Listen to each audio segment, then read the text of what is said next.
Bismillahirrahmanirrahim. Assalamualaikum warahmatullahi wabarakatuh. Bismillahirrahmanirrahim. Dengan menyebut asma Allah yang maha pengasih dan maha penyayang. Alhamdulillahirrabbilalamin. Segala puji bagi Allah yang menguasai setiap alam semesta ini, pergerakan demi pergerakan. Setiap makhluknya Allah berikan rizkinya.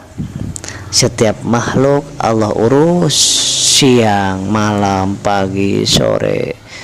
Tidak ada sekejap mata pun makhluk yang Allah ciptakan tanpa diurus olehnya. Maka kita patut bersyukur kepada Allah Subhanahu wa taala bahwasanya kita masih diberikan umur yang panjang sampai saat ini. Sahabat-sahabat, kita bersolawat kepada baginda yang mulia Rasulullah SAW, karena berkat perjuangan dan dakwah-dakwahnya beliau, apapun dikorbankan oleh beliau, hartanya, jiwa raganya, untuk menyampaikan keindahan Islam hingga sampai kepada kita. Kita jadi tahu kepada Allah, kenal kepada Allah Subhanahu wa taala, dan kita menjadi tahu apa arti hidup ini. Sahabat-sahabat, mari kita bersolawat kepada Rasulullah SAW, tanda cinta kita kepadanya, agar supaya kita mendapatkan syafaat yaumil mahsyar nanti, yang tidak diberikan syafaat oleh Nabi dan Rasul sebelumnya, dan hanya diberikan kepada umatnya Rasulullah SAW.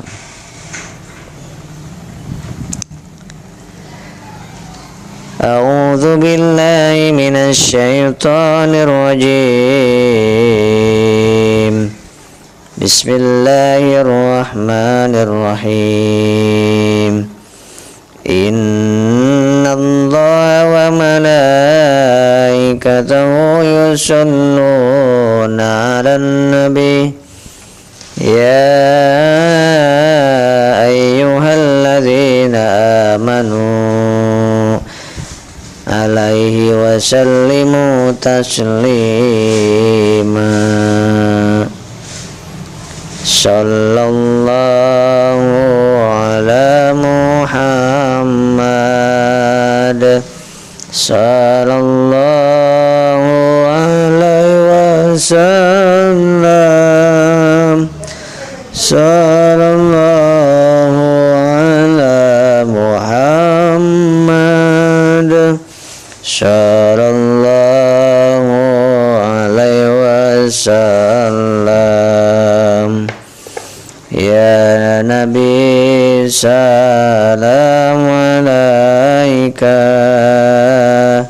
Ya Rasul, salam alaika. Ya Habib, salam alaika. Salawatullah alaika. Asyraqa badru alaina. Fatafat minul buduru misla husnik mar'aina. Qatu ya wajah sururi. Ya Habibi, ya Muhammad, ya Arusal hafiqaini, ya Muayyad, ya Mumajjad, ya Imam al-Qiblataini. Allahumma sholli wa sallim wa barik ala sayyidina wa maulana Muhammadin sallallahu alaihi wasallam. Di dalam kitab Fadilah Amal kita akan bacakan, yang sudah punya kitabnya boleh dibuka halaman 558.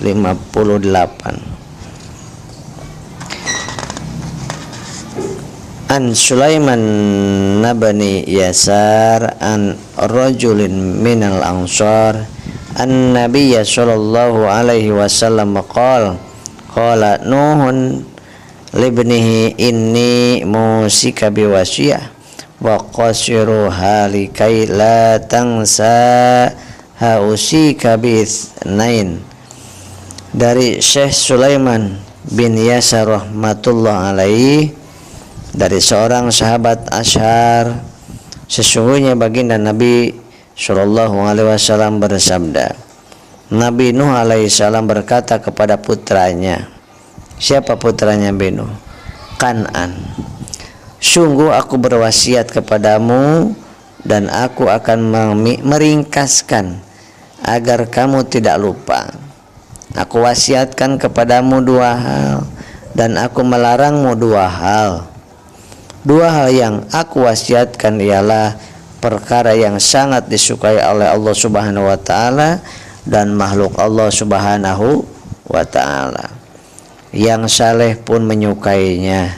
Keduanya sangat cepat diterima oleh Allah Subhanahu wa taala. Yang pertama yaitu kalimat la ilaha illallah. Sesungguhnya jika langit dan bumi dijadikan satu lingkaran, maka kalimah ini la ilaha illallah akan menghancurkannya tanpa tersisa. Masya Allah. Jika langit dan bumi diletakkan di sebelah timbangan, kemudian kalimah la ilaha illallah ini diletakkan di sisi timbangan yang lain, maka kalimat la ilaha illallah ini lebih berat timbangannya. Yang pertama kalimat la ilaha illallah. Yang kedua kata Nabi Nuh alaihissalam yaitu subhanallah wa bihamdihi. Artinya maha suci Allah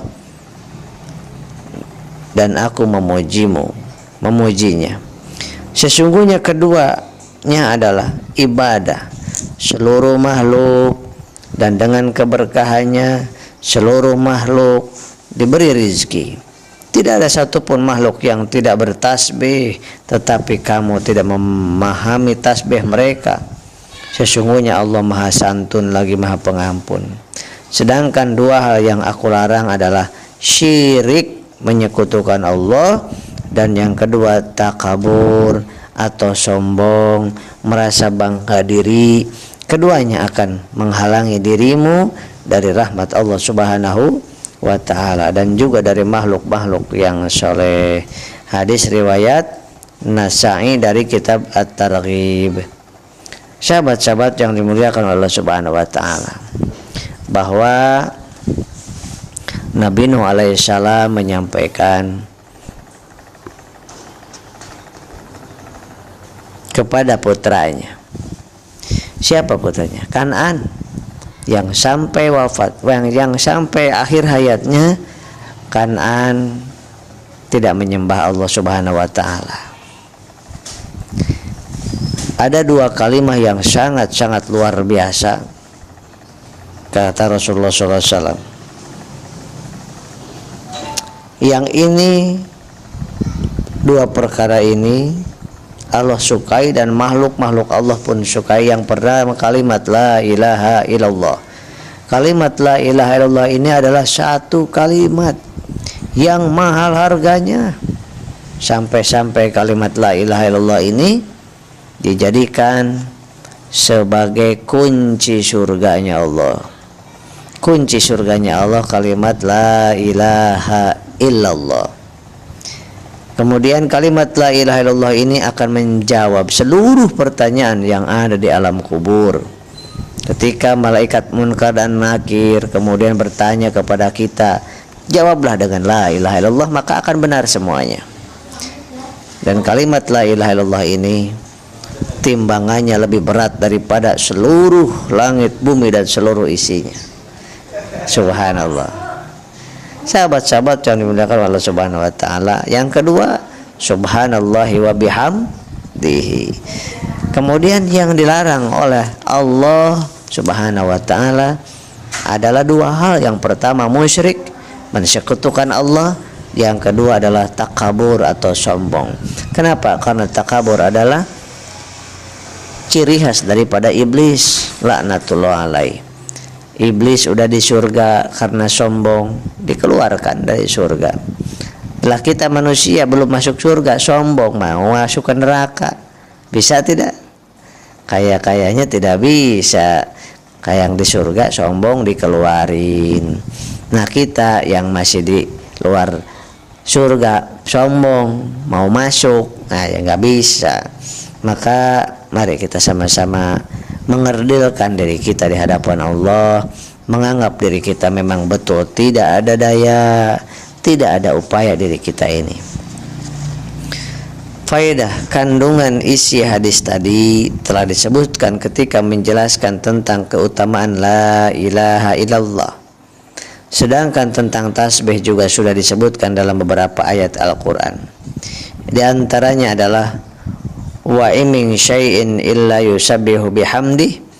Dalam surat Al-Isra ayat 44 Allah berfirman, dan tidak ada suatu pun kecuali bertasbih dengan memujinya. Jadi seluruh apapun yang diciptakan oleh Allah bertasbih. Kucing bertasbih, angin bertasbih, lautan bertasbih, gunung-gunung bertasbih. Kemudian awan yang indah itu bertasbih. Kemudian semua jangkrik dan lain sebagainya, binatang-binatang bertasbih kepada Allah Subhanahu wa taala.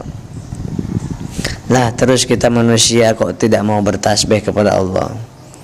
Dalam beberapa hadis disebutkan bahwa pada malam Mi'raj baginda Nabi Muhammad SAW mendengar suara tasbihnya langit. Ya Allah, langit yang begitu luar biasa bertasbih kepada Allah Subhanahu wa taala, mensucikan Allah.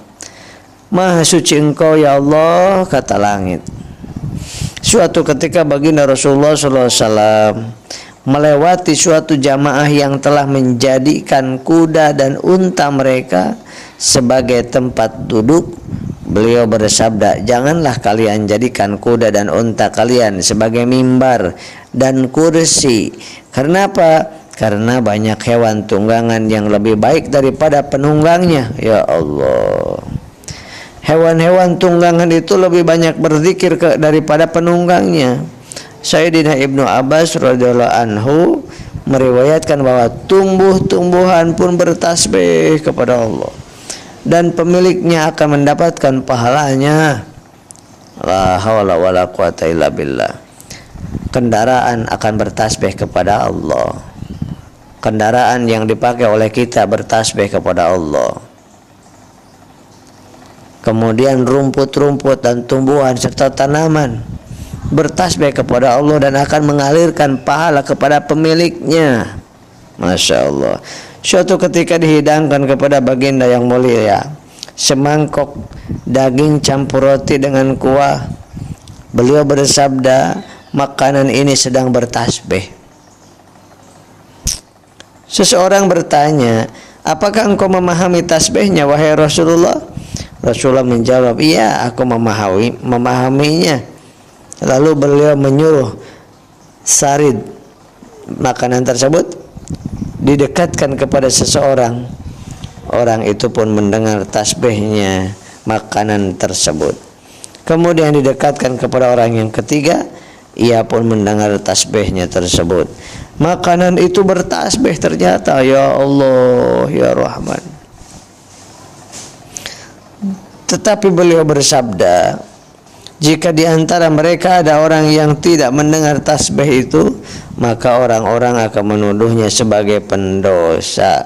Jadi semuanya waktu itu semuanya mendengar tasbihnya makanan-makanan itu. Nah, kata Rasulullah, kalau ada orang yang tidak mendengar tasbihnya makanan tersebut, maka waktu itu adalah orang-orang itu menuduhnya sebagai pendosa gitu. Ya Allah. Sebenarnya kejadian ini berhubungan dengan kasyaf. Para nabi alaihimussalam telah mendapat derajat kesempurnaan hal kasyaf, dan memang sudah semestinya, karena para sahabat Rasulullah SAW selalu dekat dan akrab dengan baginda Rasulullah. Sebagaimana sebagian mereka ada yang telah mencapai derajat ini. Banyak sekali kejadian yang membuktikannya. Para ahli tasawuf karena sering berlatih bermujahadah, kadangkala mereka berhasil mencapai derajat ini sehingga mereka bisa mendengar tasbih dan pembicaraan hewan dan benda-benda mati. Namun sebagian ulama dan para masyayikh, para guru berkata bahwa hal itu tidak dapat dijadikan bukti kesempurnaan seseorang. Maksudnya, hal itu bukan merupakan bukti bahwa seseorang itu adalah dekat dengan Allah Subhanahu wa ta'ala. Barang siapa yang sanggup bermujahadah, tentu Allah mencapai hasil seperti itu, yaitu kasyaf. Kasyaf itu tahu tentang sesuatu yang tidak didengar oleh orang lain, yang tidak diketahui oleh orang lain, baik itu sudah dekat dengan Allah maupun belum. Oleh sebab itu, para ulama berpendapat bahwa masalah ini bukan masalah yang sangat penting, bahkan bisa berbahaya bagi para pemula, karena hal itu dapat menimbulkan semangat keduniaan yang menghambat kemajuan ruh mereka. Demikian sahabat-sahabat yang dimuliakan Allah Subhanahu wa ta'ala, mudah-mudahan kita diberikan oleh Allah Subhanahu wa ta'ala kebaikan demi kebaikan, diberikan hikmah dari setiap kejadian, dan mudah-mudahan kita termasuk orang-orang yang senantiasa merasa butuh kepada Allah, ahli zikir, ahli syukur, dan ahli kebaikan. Dan itu tidak akan mungkin bisa kecuali Allah membimbing kita, sahabatku. Sahabat-sahabat yang dimuliakan oleh Allah Subhanahu wa ta'ala, jadi kalimat tertinggi adalah kalimat la ilaha illallah. Nah, kita sampaikan, kita ajak banyak orang untuk mengucapkan la ilaha illallah. Kemudian siapa yang ingin naik imannya, maka perbanyaklah kalimat la ilaha illallah. Kemudian siapa yang betul-betul ingin dibersihkan hatinya, perbanyak kalimat la ilaha illallah. Kemudian siapapun yang ingin diperbaiki jiwa raganya, diperbaiki imannya, hatinya, rizkinya, maka perbanyak kalimat la ilaha illallah. Siapa yang ingin husnul khatimah, maka perbanyak kalimat la ilaha illallah. Karena kalimat ini adalah kalimat yang sangat-sangat luar biasa, yang betul-betul lebih berat timbangannya dibandingkan dunia dan seluruh isinya, serta langit, 7 lapis langit, 7 lapis bumi disatukan jadi satu, kemudian ditimbang, maka kalimat la ilaha illallah lebih berat timbangannya dibandingkan langit dan bumi. 7 lapis langit itu ringan dibandingkan kalimat la ilaha illallah, la ilaha illallah, la ilaha illallah Muhammadur Rasulullah, la ilaha illallah, la ilaha illallah, la ilaha illallah, la ilaha illallah, la ilaha illallah, la ilaha illallah, la ilaha illallah, la ilaha illallah Muhammadur Rasulullah sallallahu alaihi wasallam.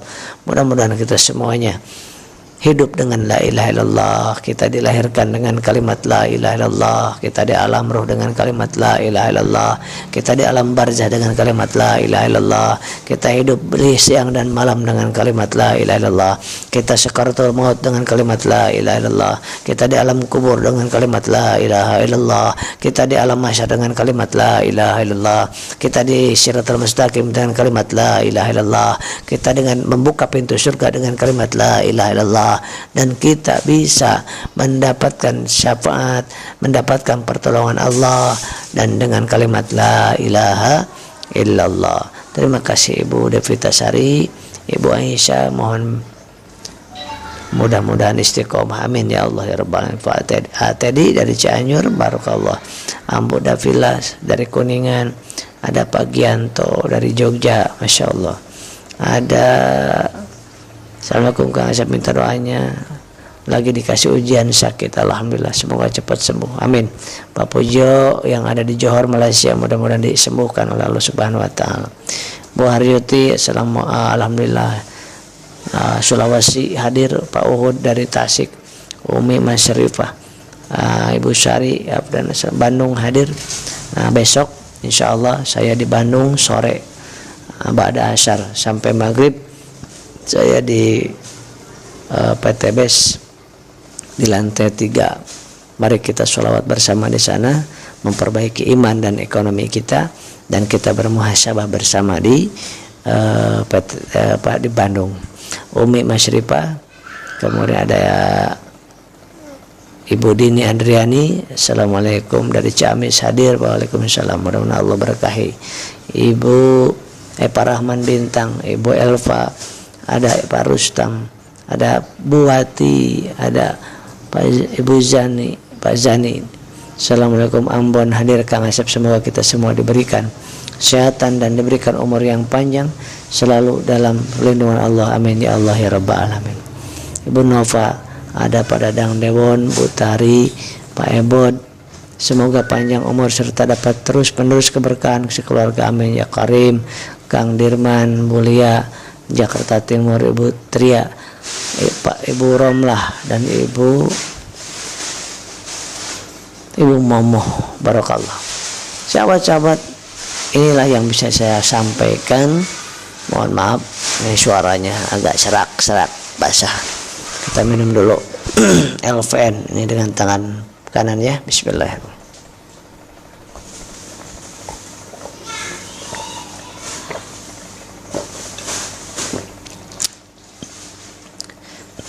Sore tadi ada tamu yang sedang dililit hutang. Beliau kerjanya di salah satu bank yang beliau adalah petinggi bank tersebut. Ibu-ibu punya anak satu. Datang ke sini ke rumah saya. Kemudian beliau punya cicilan Yaris, Toyota Yaris, rumah KPR, gaji 8 juta. Anak satu susunya dengan susu formula. Beliau hidup sendiri. Gaji 8 juta, cicilan mobil 4 juta, cicilan rumah itu 3 juta, sudah berapa? Sudah 7 juta.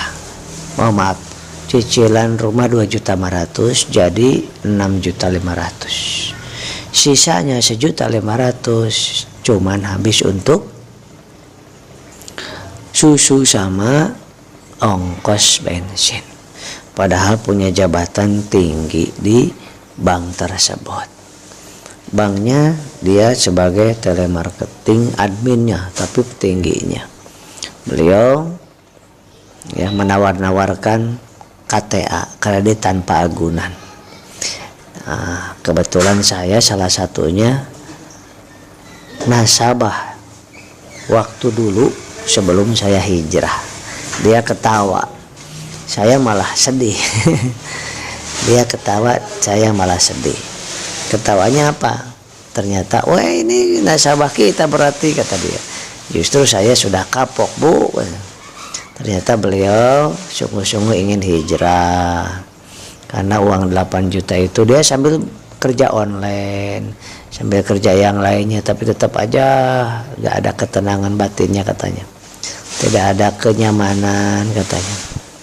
Beliau harus bagaimana katanya, di sini ada solusinya. Ya, solusinya usaha di sini. Kita jelaskan, mau mendengarkan tidak? Mau. Yuk. Beliau didatangkan oleh Allah ke sini, wasilah Mas Yusuf, kemudian dan baru kenal. Kemudian dijelaskan pakai whiteboard kecil.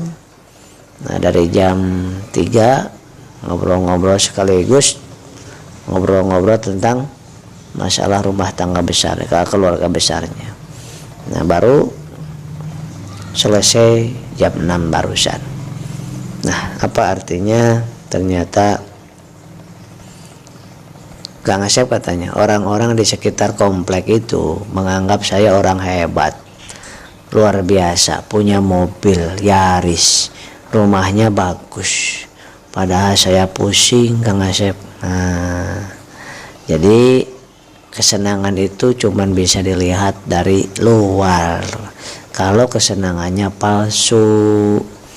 Nah, maka yang kita cari adalah bukan kesenangan, tapi kebahagiaan. Terus kita tidak perlu dianggap sama orang bahagia, tapi yang kita perlukan adalah kita merasakan kebahagiaan. Buat apa kita disangka bahagia? Buat apa kita dikira bahagia?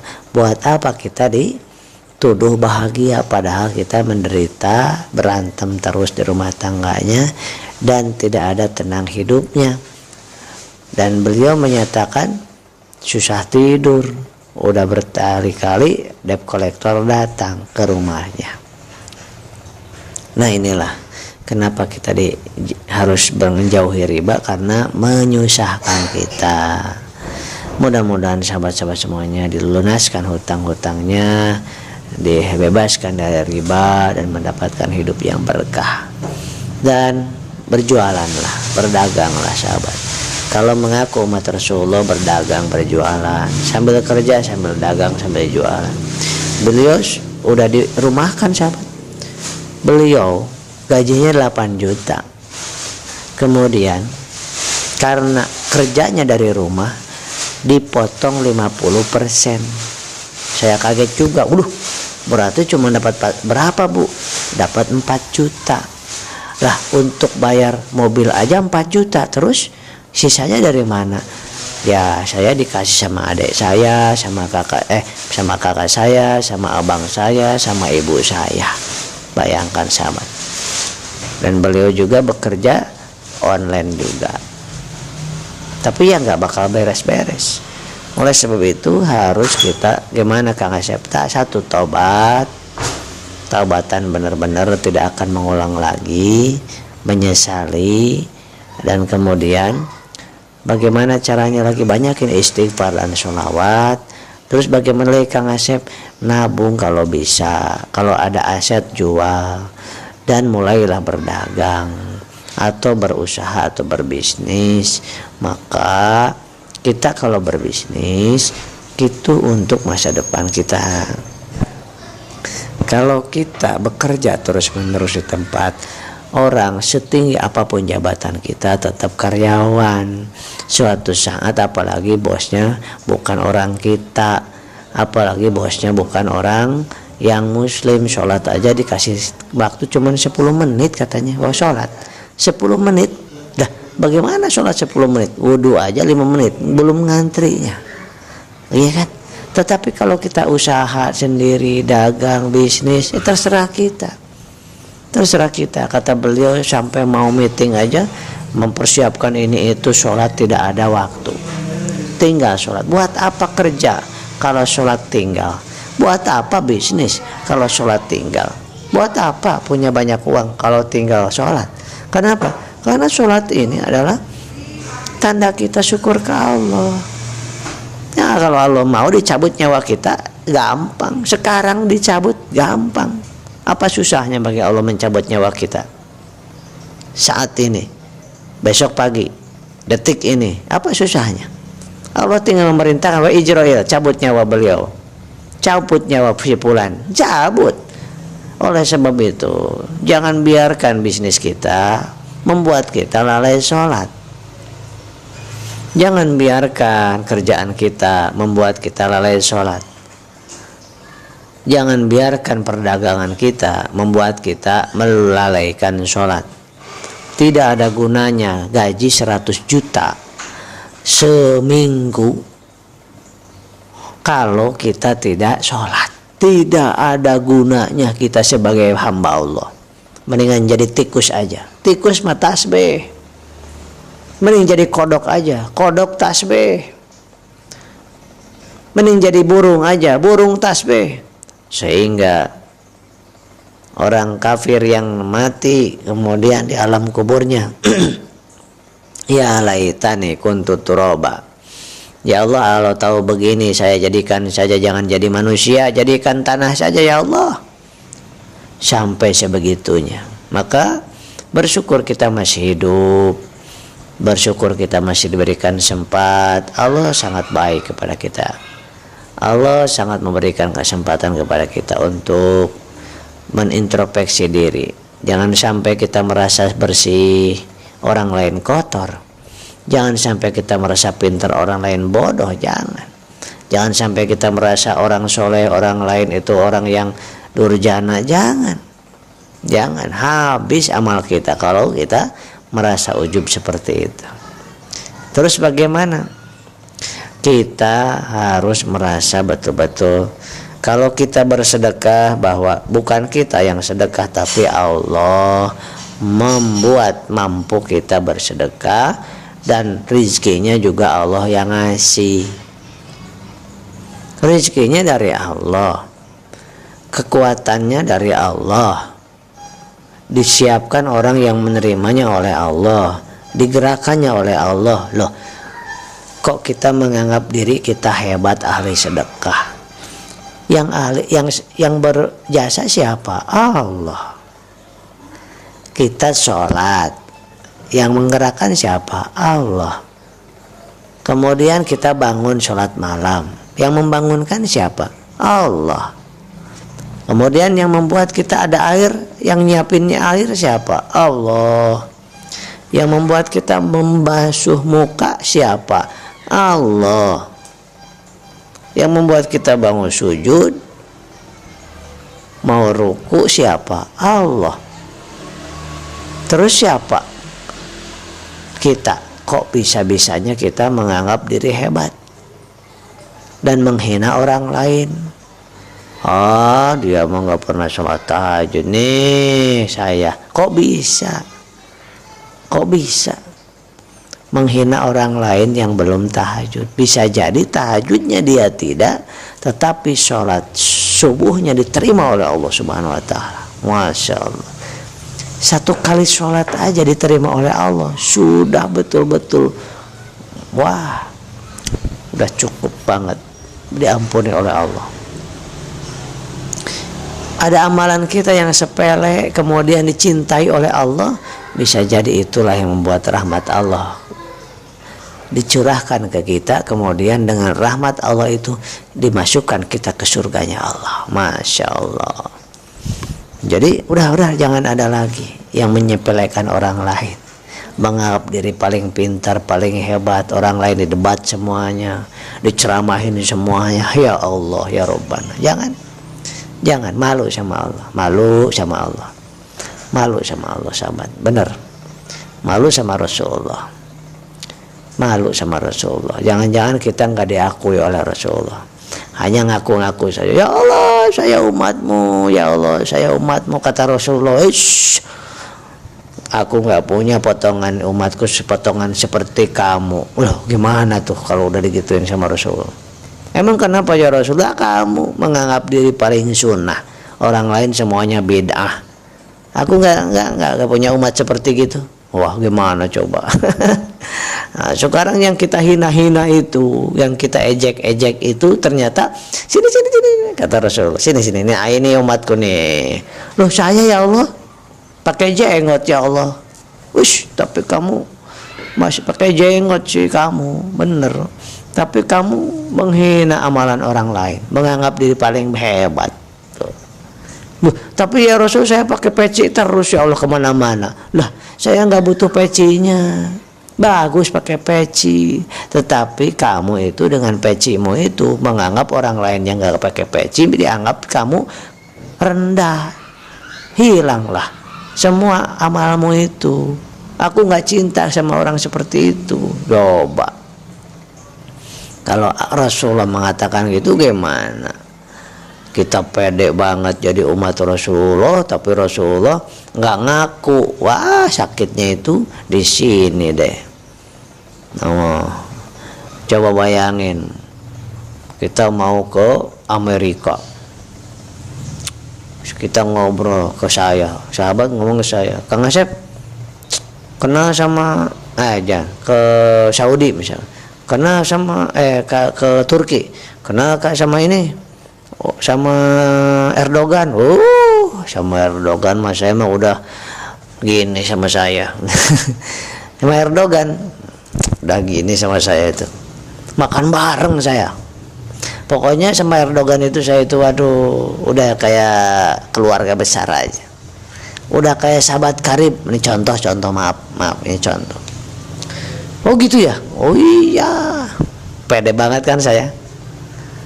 Tuh lihat baju saya gambar Erdogan, tuh lihat tuh fotonya, foto Erdogan, semuanya di rumahnya pakai Erdogan. Oh jadi kamu kenal sama Erdogan? Yo kenal. Erdogan kenal sama kamu? Yo dia mas gak kenal. Yuk coba yuk ke Turki. Pas ke Turki, tik. Begitu datang ke depannya Erdogan, teman-teman saya, wah ini Kang Asep mau berjumpa dengan temannya, dengan sahabatnya. Masya Allah, pede amat saya. Weh, assalamualaikum. Weh, ente siapa ente? Weh, saya Asep Bruder. Saya perasaan nggak punya teman seperti ini saya. Kok nggak sopan kayak gini? Kapan kamu bikin surat kepada saya? Kapan kamu kirim WA ke saya? Kapan kamu kirim bingkisan ke saya? Kapan kamu kirim doa ke saya? Misalkan gitu. Jadi gimana nih? Nggak kenal saya. Nah kalau yang itu bener nih saya kenal. Sini pulang. Tuh di dunia aja udah sakitnya gimana? Banget sakitnya. Sakitnya tuh di sini sahabat. Lah itu di dunia. Bagaimana kalau di akhirat? Udah pede paling sunnah, orang lain bid'ah. Udah pede merasa ahli surga, orang lain ahli nar semuanya. Seakan-akan surga miliknya. Neraka semuanya neraka. Kalau nggak sekelompok itu semuanya neraka. Masya Allah. Saya mah suka kalau berjumpa dengan orang yang kayak gitu suka senyum, tapi sambil kasihan. Sampai saya doakan, ya Allah, mudah-mudahan saya dan dia diberikan hidayah, dicintai olehmu, dimasukkan ke dalam ahli orang-orang yang dekat denganmu. Gitu, nggak usah didebat. Jadi orang itu sahabat, kalau ada orang yang ngajak debat, ya, ada yang bisa kita ladenin. Siapa dia? Orang yang debatnya itu dengan cara yang baik, mencari kebenaran. Nah, kita ladeni dengan cara yang terbaik. Billati hiya ahsan, wajadilhum billati hiya ahsan. Kalau mau berdebatlah dengan baik. Tidak dilarang kita debat. Yang mengeraskan hati itu debat kusir. Apa itu? Debat yang mencari kalah menang, bukan mencari kebenaran. Nah kalau debatnya orang itu ngeyelan, bodoh, jangan mau berdebat dengan orang yang bodoh, karena akan kalah kita berdebat sama orang yang bodoh. Apa sebabnya? Karena orang yang bodoh tidak tahu ilmu. Kita kemukakan ilmu dari aspek ini nggak nyambung, dari dalil ini nggak nyambung, dari diri logika tidak nyambung, dikasih bukti dibilang hoak, dikasihnya data dibilangnya kadaluarsa. Wah, maka kata Imam Syafi'i, kalau berdebat dengan orang yang bodoh pasti aku kalah katanya. Kalau berdebat dengan orang yang pintar pasti aku menang. Yang ketiga, kalau orang itu gengsinya tinggi, sombong, nggak usah dia ladenin, kalau ngajak debat senyumin aja.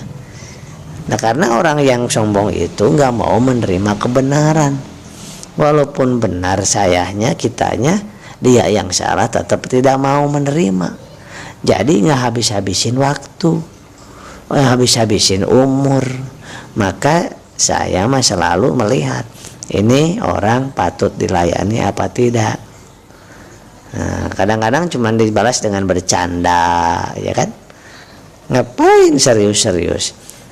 Nah, kalau ngelihat orangnya, ya sebisa mungkin menghindari perdebatan, diam aja lah. Diam, kan Allah yang maha tahu siapa yang mulia di antara kita. Allah yang maha tahu. Yang menganggap dirinya mulia itu seburuk-buruknya manusia. Yang menganggap dirinya hina di hadapan Allah sebaik-baiknya manusia.